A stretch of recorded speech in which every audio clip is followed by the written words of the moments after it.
Welcome, good morning all DMLT students.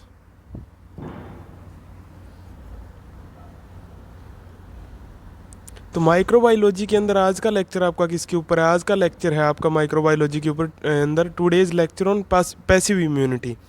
यानी किसके ऊपर है? पैसिव इम्यूनिटी पे, यानी बाहर से जो अपन इंजेक्शन या फिर एंटीबायोटिक लेते हैं उनके ऊपर है। पिछले लेक्चर में आपने क्या पढ़ा था? इम्यूनिटी और इम्यूनिटी का first type active immunity. Next देखिए पैसिव इम्यूनिटी क्या है।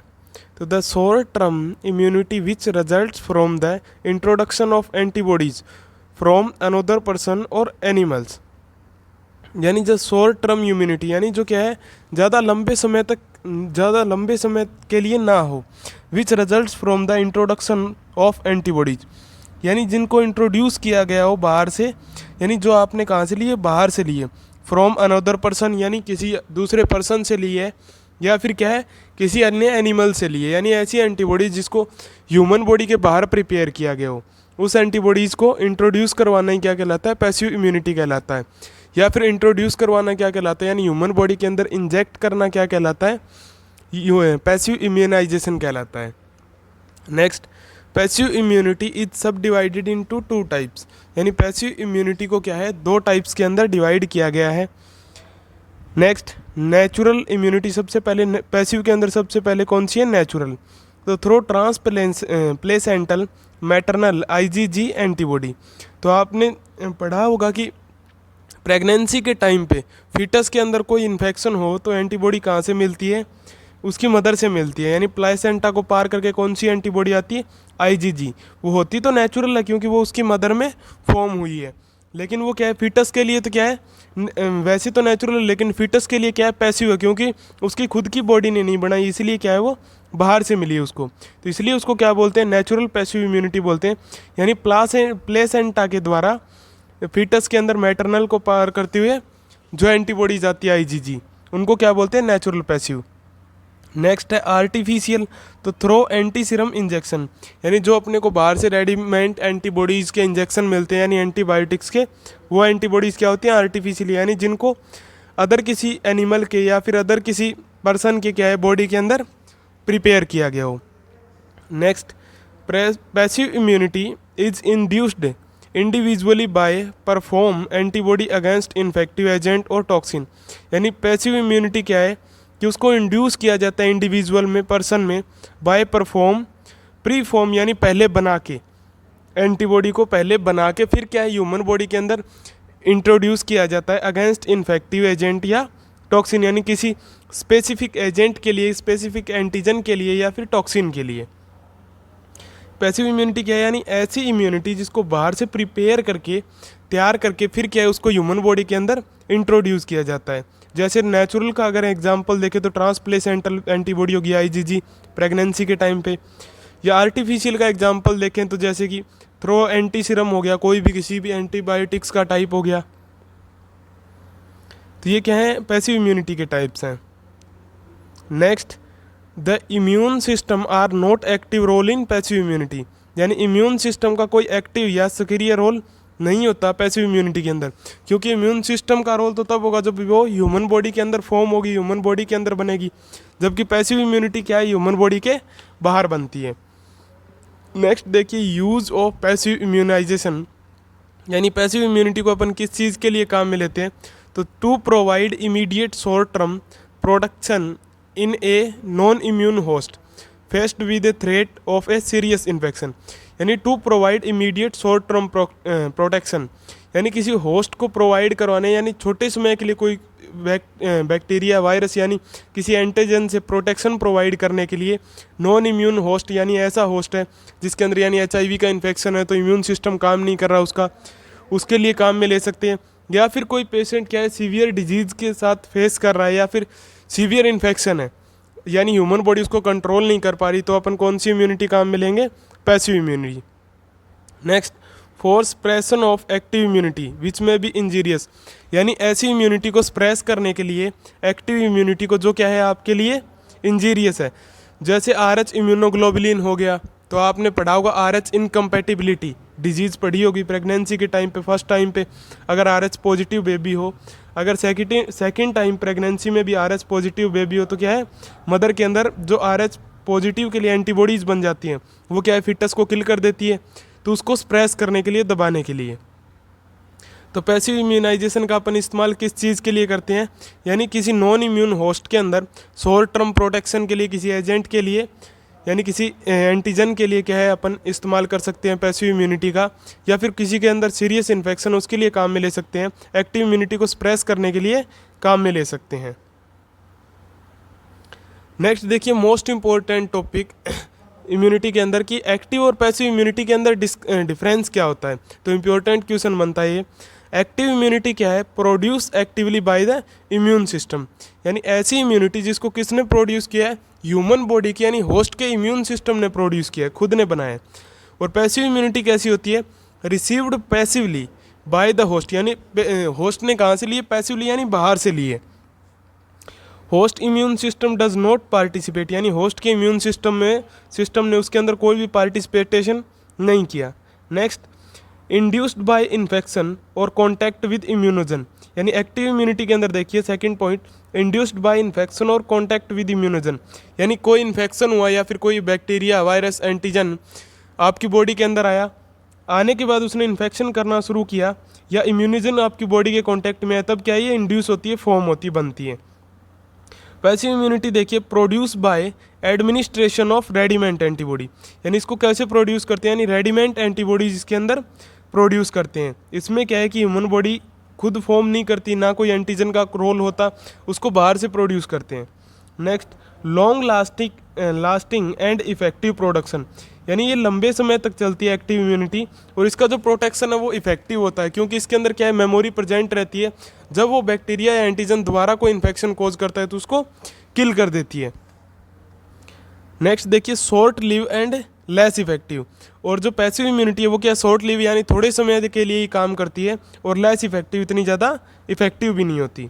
Next, immunity is effective only, active immunity में देखिए, immunity is effective only after a long period, immunity क्या है, लंबे समय के बाद इफेक्टिव होती है, क्योंकि ह्यूमन बॉडी के अंदर इम्यून सिस्टम को एंटीबॉडीज़ बनाने में टाइम लगता है। Next, immunity is effective immediately, और पैसिव इम्यूनिटी बाहर से प्रिपेयर एंटीबॉडीज़, अगर आप जैसे ही इंड्यूस करवाओगे ह्यूमन बॉडी के अंदर, वो अपना काम करना शुरू कर देगी। नेक्स्ट, इम्यूनोलॉजिकल मेमोरी प्रेजेंट, यानी एक्टिव इम्यूनिटी के अंदर इम्यूनोलॉजिकल मेमोरी प्रेजेंट रहती है, अगर वही एंटीजन वापस आता है इन्फेक्शन करने के लिए तो उसको किल कर देती है। नॉन इम्यूनोलॉजिकल मेमोरी प्रेजेंट, यानी पैसिव इम्यूनिटी के अंदर कोई भी नॉन इम्यूनोलॉजिकल यानी इम्यूनोलॉजिकल मेमोरी प्रेजेंट नहीं रहती है, वो एक ही बार इफेक्टिवनेस शो करती है, एक ही बार काम करती है।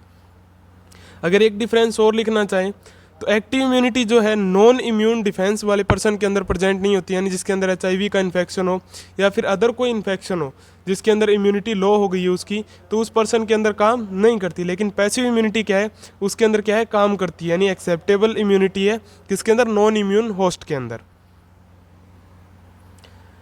तो एक्टिव इम्यूनिटी तो क्या है कि जो ह्यूमन बॉडी खुद तैयार करती है, पैसिव यानी जिसको बाहर से लेते हैं अपन। एक्टिव इम्यूनिटी लॉन्ग लास्टिंग होती है, इफेक्टिवनेस प्रोटेक्शन प्रोवाइड करवाती है। जो पैसिव है वो क्या है, शॉर्ट टर्म के लिए और लेस इफेक्टिव होती है।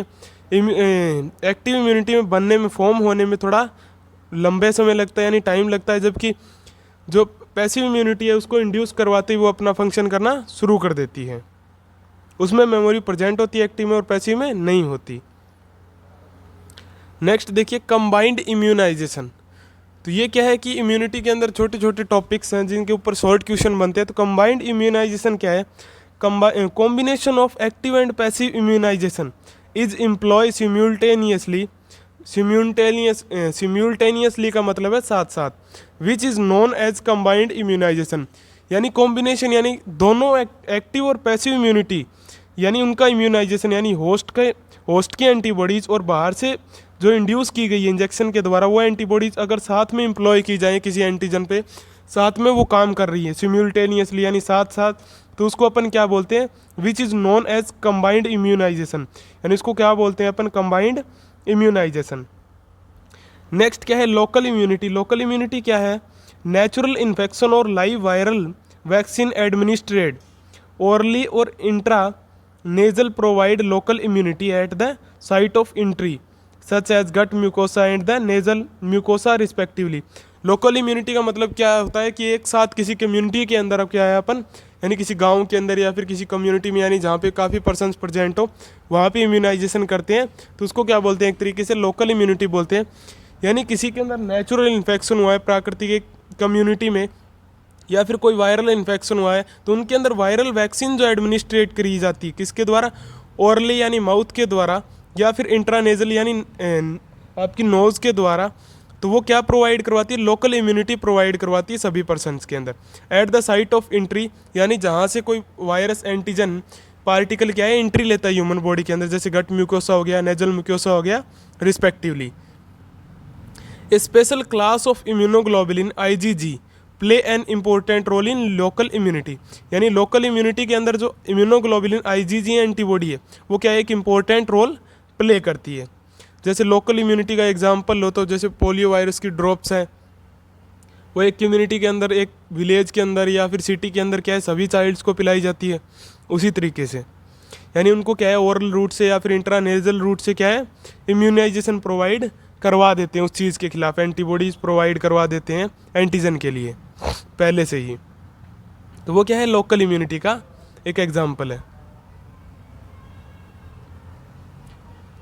तो यानी कंबाइंड इम्यूनिटी, तो जब नेचुरल और जब क्या एक्टिव और पैसिव दोनों इम्यूनिटी एक साथ काम करती किसी एंटीजन पे, उसको क्या बोलते हैं, कंबाइंड इम्यूनाइजेशन बोलते हैं. लोकल इम्यूनिटी का मतलब कोई नेचुरल इन्फेक्शन हुआ या फिर कोई वायरल इन्फेक्शन हुआ तो उसके लिए जो लाइव वायरल वैक्सीन एडमिनिस्ट्रेट की जाती है बाहर से प्रिपेयर है, यानी ओरली या फिर इंट्रानेजली लोकल इम्यूनिटी के अंदर, यानी उनके एंट्री साइट पे, तो उसको क्या बोलते हैं लोकल इम्यूनिटी. नेक्स्ट कौन सी इम्यूनिटी है, हर्ड इम्यूनिटी. तो it refers to the overall resistance to in a community.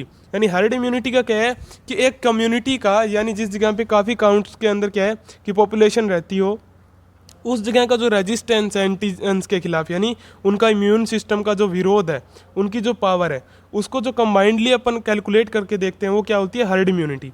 When herd immunity is low, chance of epidemics increase on introduction of suitable pathogen. Herd immunity अगर लो होगी तो किसके chance होंगे, यानी एपिडेमिक्स के chance increase हो जाएंगे. यानी एक तरीके से क्या है कि सभी पर्सन्स के अंदर इन्फेक्शन होने के चांस हो जाएंगे, यानी एक तरीके से महामारी फैल जाएगी. जैसे अभी कोरोना का टाइम चल रहा है तो उसको क्या है एपिडेमिक ही बोल रहे हैं अपन. तो वो क्या है चांस इंक्रीज कर देगी, यानी सूटेबल पैथोजेंस के लिए अगर सभी के अंदर क्या है वो इन्फेक्शन हो सकता है, उसको क्या बोलते हैं अपन हर्ड इम्यूनिटी, यानी सभी की एक साथ इम्यूनिटी का कैलकुलेशन इम्यून पावर का. नेक्स्ट देखिए एंटीजन. तो an antigen is a substance which we Hahn introduce into a body evokes immune response to produce a specific antibody and which it reacts in observable manner. यानी an antigen is a substance, यानी antigen वह पदार्थ है, antigen कोई भी हो सकता है, पैरासाइट भी हो सकता है, वायरस भी हो सकता है, बैक्टीरिया भी हो सकता है. यानी एंटीजन वह पदार्थ है which we Hahn introduce into a body, यानी जब वो क्या है एक बॉडी के अंदर एक होस्ट के अंदर इंट्रोड्यूस, यानी अंदर चला जाता है, क्या है उसमें एंट्री ले लेता है, into a body evoke immune response. तो वो क्या है इम्यूनिटी को इवोक करता है, उठा देता है, यानी स्टिमुलेट करता है, उसको उत्प्रेरित करता है किस चीज़ के लिए, to produce a specific antibody, यानी एंटीबॉडीज़ को बनाने के लिए, with which it react in observable manner. और वो जो एंटीबॉडीज़ बनती है उनके साथ ये एंटीजन क्या है ऑब्जर्वेबल मैनर के अंदर, यानी स्पेसिफिक मैनर के अंदर रिएक्शन करता है. नेक्स्ट देखिए एंटीजन का तो पता चल गया, यानी ह्यूमन बॉडी के अंदर कोई एंट्री लेने वाला ऐसा फॉरेन पार्टिकल या एंटीजन जो आपके इम्यून सिस्टम को इवोक कर दे, एंटीबॉडीज़ बनाने के लिए स्टिमुलेट कर दे, उत्प्रेरित कर दे, वो सब्सटेंस क्या है एंटीजन है. नेक्स्ट देखिए टाइप्स ऑफ एंटीजन, यानी कंप्लीट एंटीजन. सबसे पहले तो these are substance which can induced antibody formation by themselves. यानी दीज आर सब्सटेंस, यानी वे पदार्थ हैं वे which can induced antibody formation by themselves, यानी वो खुद देमसेल्फ, यानी वो खुद क्या एंटीबॉडीज फॉर्मेशन को इंड्यूस कर सकते हैं, यानी इम्यून सिस्टम को इवोक कर सकते हैं, यानी उनको किसी सब्सटेंस के हेल्प की रिक्वायरमेंट नहीं रहती. And can react specifically with this antibody, और वो जो एंटीबॉडीज कंप्लीट एंटीजन के लिए बनी है वो उसके साथ क्या है स्पेसिफिकली, यानी ऑब्जर्वेबल मैनर के साथ अंदर क्या है रिएक्ट भी करते हैं, यानी उनके साथ रिएक्शन भी करते हैं। तो एंटीजन क्या है कि an antigen is a substance which when introduce into a body evoke immune response to produce a specific antibody. यानी एंटीजन वह सब्सटेंस है जब वो ह्यूमन बॉडी के अंदर एंट्री लेता है तो वो अपने इम्यून सिस्टम को इवोक कर देता है, उठा देता है, किस चीज़ के लिए? एंटीबॉडी फॉर्मेशन के लिए। और उस एंटीजन के खिलाफ जो एंटीबॉडी बनती है with which it react in observable manner, उस एंटीबॉडी के साथ ये क्या है? ऑब्जर्वल यानी अच्छे मैनर के अंदर क्या है कि उसके साथ रिएक्शन करता है। नेक्स्ट है टाइप्स ऑफ एंटीजन, जिसके अंदर कंप्लीट एंटीजन। तो दीज आर सब्सटेंस यानी ये वो पदार्थ हैं विच कैन इंट्रोड्यूस एंटीबॉडी, यानी जो एंटीबॉडी बना सकते हैं। फॉर्मेशन बाय देम सेल्फ यानी खुद क्या है? ह्यूमन के इम्यून सिस्टम को इवोक कर देते हैं एंटीबॉडी फॉर्मेशन के लिए। An can react specifically with these antibody, यानी और खुद ही उस एंटीबॉडी के साथ स्पेसिफिक क्या है? रिएक्शन करते हैं। नेक्स्ट देखिए हैप्टेन्स, यानी सेकंड टाइप एंटीजन का। यह इंपॉर्टेंट है क्योंकि एग्जाम के अंदर शॉर्ट क्वेश्चन पूछा जा सकता है हैप्टेन्स क्या है।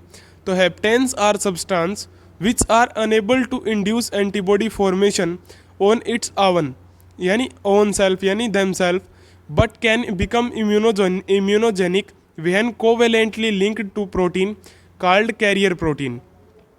यानी हैप्टेन्स आर सब्सटेंस यानी हैप्टेन्स वो पदार्थ हैं which are unable to induce, यानी जो क्या है? अनेबल होते हैं किस चीज़ के लिए? टू इंड्यूस एंटीबॉडी फॉर्मेशन, यानी वो खुद क्या है? आवन यानी खुद क्या है? एंटीबॉडी फॉर्मेशन के लिए अपनी इम्यून सिस्टम को इवोक नहीं कर सकते, इंड्यूस नहीं करते, उनमें इतनी कैपेबिलिटी नहीं होती कि वो क्या है? हमारी इम्यून सिस्टम को इवोक कर दे, किसके लिए? एंटीबॉडी फॉर्मेशन के लिए। बट कैन बिकम इम्यूनोजेनिक, वो क्या है? जब इम्यूनोजेनिक हो जाते हैं यानी एंटीजन बन जाते हैं, कब? When covalently linked to protein called carrier protein, यानी जब क्या है कि हैप्टेन्स क्या है? किसी प्रोटीन के साथ कॉन्टैक्ट में आ जाते हैं, बॉन्डिंग क्रिएट कर लेते हैं, जैसे कैरियर प्रोटीन होगी कोई भी, उसके साथ अगर वो रिएक्ट कर लेते हैं तो वो क्या है? हमारी बॉडी को इवोक कर सकते हैं इम्यून सिस्टम को एंटीबॉडी फॉर्मेशन के लिए। यानी हैप्टेन्स क्या है? अनकम्प्लीट एंटीजन है। नेक्स्ट देखिए एपिटोप। एपिटोप क्या है? एंटीजेनिक डिटरमाइन, यानी उसको डिटरमाइन कर सकते हैं एंटीजन को किसी भी इसके द्वारा। तो it is the smallest unit of antigenicity, यानी एंटीजेनिसिटी की क्या है? ये सबसे छोटी यूनिट है। Antigen पजेज of A number of these determinant, और एंटीजन क्या है? काफ़ी सारे नंबर्स के अंदर क्या है कि एक एपिटोप्स रखता है, यानी ये डिटर्मिनेंट जो होते हैं उनको रखता है, यानी एक एंटीजन बहुत सारे एपिटोप से मिलकर बना होता है। Next, each type of determinant induce A specific antibody formation, और एक एंटीजन के अंदर प्रत्येक टाइप का जो एपिटोप है वो यानी डिटर्मिनेंट है वो क्या एक स्पेसिफिक एंटीबॉडी फॉर्मेशन के लिए तैयार रहता है, इंड्यूस होता है, यानी एक एंटीजन के अंदर जितने एपिटोप होते हैं उतनी ही एंटीबॉडी फॉर्म होती हैं। तो हैप्टेन्स तो क्या हो गया कि इनकम्प्लीट एंटीजन, यानी जिसके अंदर खुद के अंदर पावर नहीं होती इम्यून सिस्टम को इवोक करने की, लेकिन क्या है वो अगर किसके कांटेक्ट में आ जाए? कैरियर प्रोटीन के कांटेक्ट में आ जाए या उसके साथ बॉन्डिंग क्रिएट कर ले तो वो क्या है? एंटीबॉडीज़ को क्या है? फॉर्म कर सकता है, बनवा सकता है। नेक्स्ट है एपिटोप। एपिटोप क्या है? एंटीजन एक डिटरमाइन है, यानी क्या है? एक एंटीजन की यूनिट है जिसको एंटीजन को पहचान सकते हैं जिसके द्वारा, यानी सबसे छोटी यूनिट है एंटीजेनिसिटी की। और एक एंटीजन के अंदर काफ़ी नंबर्स के अंदर क्या है? ये डिटर्मिनेंट प्रेजेंट होता है, और प्रत्येक टाइप के डिटर्मिनेंट के लिए एक स्पेसिफिक एंटीबॉडी फॉर्म होती है, बनती है, फॉर्मेशन होता है ह्यूमन बॉडी के अंदर। यानी एक एंटीजन के अंदर जितने डिटर्मिनेंट होते हैं उतनी एंटीबॉडीज फॉर्म होती हैं। नेक्स्ट देखिए फैक्टर्स ऑफ एंटीजेनिसिटी। तो फैक्टर्स ऑफ एंटीजेनिसिटी यानी एंटीजेनिसिटी के फैक्टर क्या क्या है? तो सबसे पहले तो है फॉरनेस। फॉरनेस का मतलब क्या है? एंटीजन का करैक्टर क्या होता है? वो बाहरी होता है, यानी ह्यूमन बॉडी का नहीं होता। तो an antigen must be foreign to the individual to induce an immune response, यानी एक एंटीजन क्या है कि एक फॉरेन पार्टिकल होता है इंडिविजुअल के लिए, होस्ट के लिए, और जो क्या है बाहर से इंड्यूस होता है इम्यून रिस्पॉन्स को इवोक करने के लिए। Next size. तो लार्ज मॉलिक्यूल जो है एंटीजन का वो क्या है? हाईली एंटीजन होता है, यानी जो बड़ा एंटीजन होगा वो क्या है? हाईली एंटीजेनिक होगा। और स्मॉलर मॉलिक्यूल यानी छोटा एंटीजन जो होगा आइदर नॉन एंटीजेनिक हो सकता है, वो नॉन एंटीजेनिक हो यानी कोई डिजीज़ कोज नहीं करे, और वीकली एंटीजेनिक हो सकता है कोई छोटी मोटी डिजीज़ कोज कर दे। केमिकल नेचर कैसा होता है? फैक्टर्स एंटीजेनिसिटी का यानी एंटीजन्स का, तो प्रोटीन्स आर इफेक्टिव एंटीजन, यानी प्रोटीन्स यानी जो एंटीजन प्रोटीन से मिलकर बने होंगे वो कैसे होंगे, इफेक्टिव एंटीजन होंगे। वो क्या है, डिजीज कोज करेंगे अच्छे वाली। तो फैक्टर के अंदर 3 फैक्टर हैं। सबसे पहले तो फॉरनेस। फॉरनेस का मतलब है कि एक एंटीजेनिसिटी के लिए, एक एंटीजन क्या है, ह्यूमन बॉडी के लिए एक फॉरेन पार्टिकल होता है, बाहरी पार्टिकल होता है इंडिविजुअल के लिए जो क्या इम्यून रिस्पॉन्स को इवोक कर देता है। साइज देखें तो अगर लार्जर मॉलिक्यूल है एंटीजन का, यानी बड़ा मॉलिक्यूल है, कोई बड़ा एंटीजन है, तो वो क्या होगा, हाईली एंटीजेनिक, यानी वो कोई सीवियर इन्फेक्शन कोज करेगा। स्मॉल मॉलिक्यूल यानी आइदर नॉन एंटीजेनिक हो सकता है, वो कोई डिजीज़ कोज नहीं करे, और वीकली एंटीजेनिक हो सकता है, कोई छोटी डिजीज़ कोज कर दे या फिर कोई इन्फेक्शन कोज कर दे। नेक्स्ट देखिए केमिकल नेचर। तो केमिकल नेचर के अंदर अगर देखें अपन, प्रोटीन्स आर इफेक्टिव एंटीजन, यानी प्रोटीन्स क्या है, एक इफेक्टिव एंटीजन होते हैं।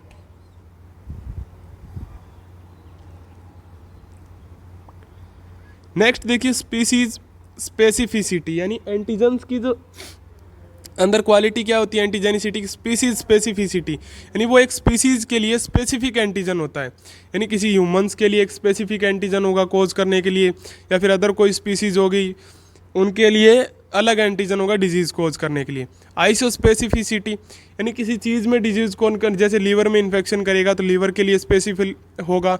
यानी ऑर्गन स्पेसिफिसिटी, किसी ऑर्गन के लिए स्पेसिफिक होता है एंटीजन हो सकता है, यानी किसी भी क्या है स्पीसीज के अंदर वो एक ही ऑर्गन के अंदर डिजीज़ कोज करें।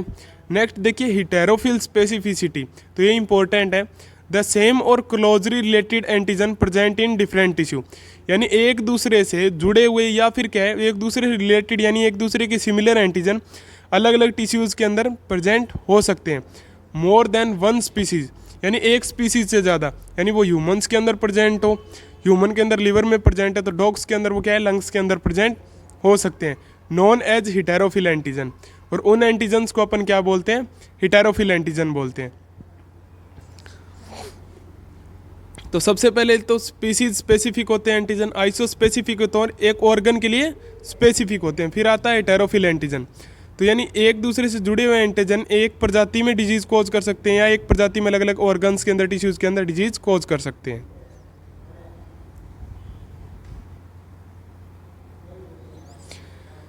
नेक्स्ट देखिए एंटीबॉडीज। तो antibodies are substance which are formed in the serum और tissue fluid and response to an antigen and react with it specifically and in some observable manner.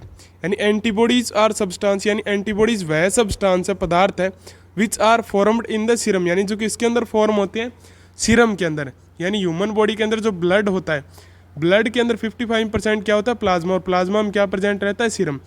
तो एंटीबॉडीज किस में बनती है, सीरम के अंदर फॉर्म होती है और टिश्यू फ्लूइड के अंदर। And response to an antigen, और वो बनती किसके लिए, यानी एक एंटीजन को रिस्पॉन्स देने के लिए, उसका रिप्लाई देने के लिए। And react with that specifically, और जो एंटीजन उसको फॉर्म करता है बनाता है वो उसके साथ अच्छे तरीके से स्पेसिफिकली, यानी स्पेसिफिक एंटीजन के लिए वो उसी एंटीजन के साथ क्या है रिएक्ट करती है। And in some observable manner, और एक तरीके से, यानी ऑब्जर्वेबल मैनर यानी अच्छे तरीके से, यानी ऐसे तरीके से जिसको ऑब्जर्व किया जा सकता है, देखा जा सकता है। नेक्स्ट प्रॉपर्टीज ऑफ एंटीबॉडीज, यानी क्या क्या प्रॉपर्टीज होती हैं। तो chemical nature of antibodies is globulin and they are named as immunoglobulin. यानी केमिकल नेचर कैसा होता है एंटीबॉडीज़ का, तो वो ग्लोबुलिन प्रोटीन की बनी होती है। And they are named as immunoglobulin, और इसीलिए उनको क्या बोलते हैं अपन, इम्यूनोग्लोबुलिन्स बोलते हैं। इम्यूनो का मतलब है वो एंटीबॉडी, यानी क्या है कोई इम्यून रिस्पॉन्स शो कर रही है, यानी क्या है कि प्रतिरक्षा में उसका कोई रोल है, और ग्लोबुलिन यानी वो प्रोटीन से बनी है।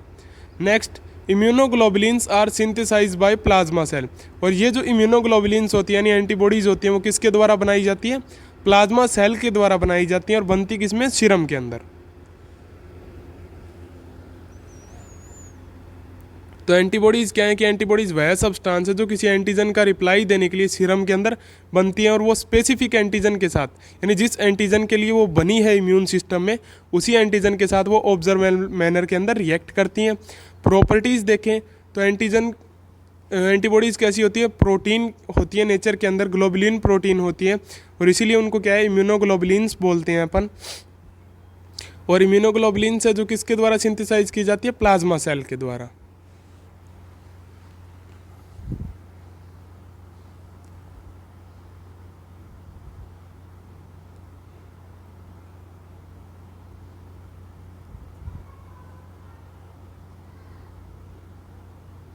आपका जो नेक्स्ट लेक्चर है वो किसके ऊपर रहेगा, next lecture on structure of antibody, यानी एंटीबॉडीज़ की स्ट्रक्चर कैसी होती है, उनकी संरचना कैसी होती है, अलग अलग एंटीबॉडीज़ की किन चीज़ों से मिलकर वो बनी होती है, कितने उसमें पार्ट होते हैं, एंड टाइप्स ऑफ एंटीबॉडी, और कितने प्रकार की एंटीबॉडीज़ क्या है ह्यूमन के अंदर प्रेजेंट होती है, जैसे IgG, IgM, IgA, IgD, IG। तो इस टाइप से उनको अलग अलग डिस्क्राइब करेंगे कौन सी एंटीबॉडी क्या काम करती है ह्यूमन बॉडी के अंदर, और कैसी उसकी स्ट्रक्चर होती है, किस चीज़ के लिए वो स्पेसिफिक है, यानी किस कैसे एंटीजन के लिए वो कैसे एंटीजन के साथ वो रिएक्ट करती है।